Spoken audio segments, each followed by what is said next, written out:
Our second story out front, the changing story on Marco Rubio for vice president.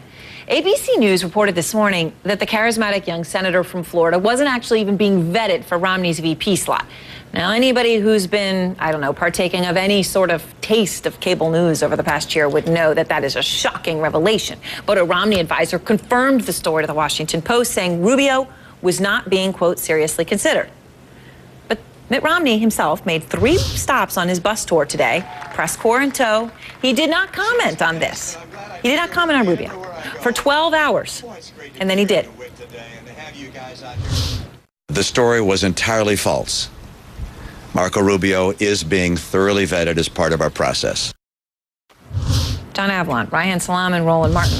Now, Reihan, why did he take 12 hours to say that? That's a good question. I'm not sure why, but what I will say is that... I love you, Reihan, for just saying, you know what, you can just come up with some excuse. You said, you know what, I don't know. Well, that's ridiculous. Well, look, because, it's a campaign. There are a lot of moving pieces, but I do think that even if he is saying that he's vetting Rubio, I think there's a very good reason not to vet Rubio, and it's this. This election is either going to hang on the Southwest as the swing region or the Midwest as the swing region. And I think that right now, it would make a lot more sense for Mitt Romney to pick someone like a Tim Pawlenty rather than a Marco Rubio. Now, you don't necessarily acknowledge that at this phase, and fair enough, but I think that it's quite sensible for them not to be vetting Rubio at this stage. I do know why he waited 12 hours and cleaned it up, because he was trying to clean up a political mess, because someone told the truth, and it was unnecessary insult, and it was causing real problems for the campaign. So you think he really isn't vetting Rubio seriously? Rule number 1, everybody lies. This is that going down. And this is absolutely trying to clean up a political mess in public after 12 hours, because it was unnecessary insult to the Latino community, to Senator Rubio, and to the state of Florida, frankly. No, it's not. Yeah. No, it's not. Thank you, Roland. No, can we stop sitting here playing this game? You know what, Erin? I just finished interviewing Ice-T for my TV One show, so let me go a little hip-hop. Romney got played. That's exactly what happened here. He got played. He should have stuck to his original script, and that was, I am not commenting on our VP search. 2 people knew exactly who is getting vetted. Here's the problem now. Every day between now and when he chooses his VP nominee, he's going to get the question, are you also vetting Chris Christie? Are you also vetting this person? Are you vetting this person? He should have never walked into this, and he should have simply said, I am the candidate. I make the call, simple as that. I'm not addressing this issue. That's what he should have done. But Roland, you know as well as I do, you got 2 senior staffers, not just ABC, but then reaffirming to the Washington Post something as controversial as this on the day that Rubio's book launches. That's an intentional shot. That's a problem of controlling leaks inside your own campaign. But doesn't that show a real problem in the Romney campaign? Sure which is supposed to be so, perfect on this front. There's a practical reason also not to diss Marco Rubio, because frankly, they would be a good pick. I think he would be a very strong pick, not only bringing Florida, generational gap, a necessary outreach to the Latino community, which feels deeply snubbed, but could also bring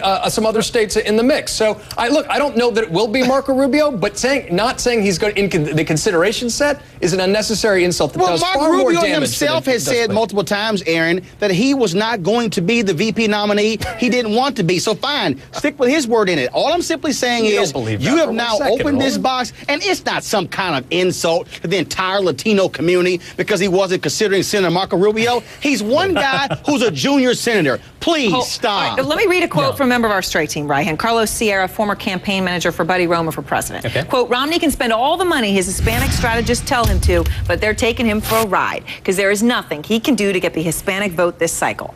Well, here's how I see it. If you look at the number, forget Marco Rubio. That's not going to do it for you. If you look at the number of states where the Latino share of the electorate is bigger than 10%, it's not a very big number of states. And the number of those states that are swing states is small. Colorado, Nevada, and Florida are swing states. And Florida, the Latino community there, it's not a swing state, not this time around. So when you look at Florida, that's a state that's moving into the GOP column pretty comfortably. So Colorado and Nevada are the states. Together, they have 15 electoral votes. Think about Michigan, Wisconsin, Pennsylvania, Ohio. Those are the states that are going to determine who gets elected president, and those are not states in which the Latino vote is going to be critical this time around. So, Roland, should he put another guy who looks and sounds a lot like him, good-looking, thin, tall, white guy as his VP then? Here's the deal. Nobody is, okay, tell me, please, raise your hand if you voted in 2008 because of Joe Biden.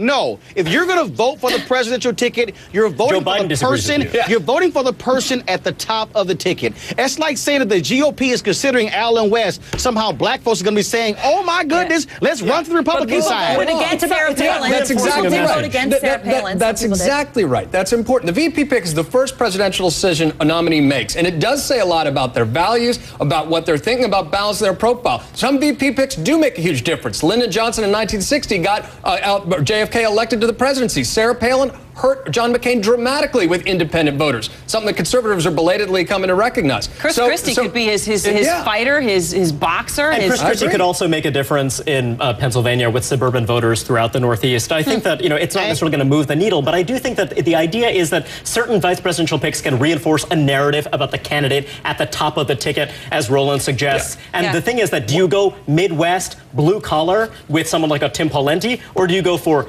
young Latino and go for Marco Rubio? No, you go for somebody. You go for somebody who is going to be able to tell your message on the stump, regardless of who they are. Not this nonsensical thing. Just like it's also insulting to say that Sarah Palin has somehow discounted all women on the Republican side. That's nonsense. You pick the best person for it, regardless if it's Latino or white or black or female. All right. Thank you very much. Thank you.